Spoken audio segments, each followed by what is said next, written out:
My name's Taylor Bonnyman and I'm the Chef Patron of the Five Fields in Chelsea, London. We're essentially a British restaurant, but we filter that through the perspective of a London restaurant. I think London has its own identity. In the restaurant, it's got that feeling of luxury, but fine dining somewhere along the line became used more as a pejorative, so it has that more casual feel to it, and that's reflected in the service and the warmth and the congeniality of everyone who works here. I didn't actually go to culinary school. I went to university. The idea was, I'd go and try playing an accountant, which I did very unsuccessfully. Tendered my resignation after 2 weeks, but I always loved to cook.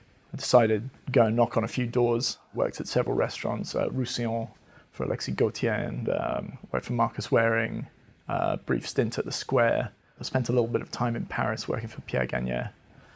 Didn't really ever feel a strong inclination towards any particular cuisine. It was all trying to accumulate experience. And then an opportunity came up in New York, and went to work for Daniel Boulud, worked in the hot kitchen there, moved into the pastry. And it was one of those sort of serendipitous moments. He kind of ended up working for these guys who've subsequently become big global names. Dominique Ancel, who's now got his international reputation as a wonderful baker. And then I ended up working at Corton, which was really kind of an accident. A friend put me in touch with Ari Weissmasser, the head chef. I went down and ate there, and it was like nothing I'd ever seen. He's an acolyte of Pierre Gagnaire, and it just felt so relevant, so exciting, really at the sharp end of what I'd seen and what I hoped to progress into. And that's really where I found some purchase professionally, and I loved it. That was it. Five Fields came about 3/4 of the way into 2011. This site became available. We set about renovating it. The whole place had to be gutted. It was like a tin can. Every single floor had to be ripped out, but the facade had to be kept. We had to dig a basement. It was solid concrete. Took about 18 months to do.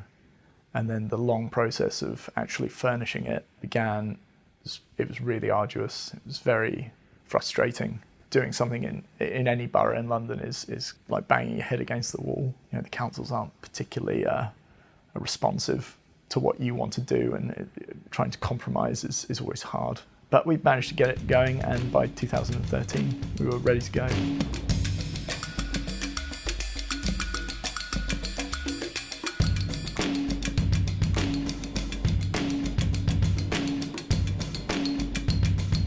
I think our opening period atypically was about 2.5 years, really, trying to get the thing to where we wanted it to be. When we started the restaurant, we didn't really have a clear idea of what exactly the food was going to be like. We were very much a CV restaurant. I met my head chef Marguerite at Marcus Wareing, and we opened this together. But it's a very steep learning curve, and it goes down as experience. And hopefully we've learnt from those things and improved. There are 2 menus. We have a 3-course prefix and a 7-course tasting menu. And they're quite different in style. The tasting menu, each one of those is their own slightly truncated little version of a full dish. They're just little snapshots of a season. You should be able to discern exactly what week and what season, what part of the year you are. But they're very simple. The prefix, the dishes, they're a lot more elaborate. They're a lot more visually creative. It's more of an exploration of not just an idea, but also the ingredients you're working with.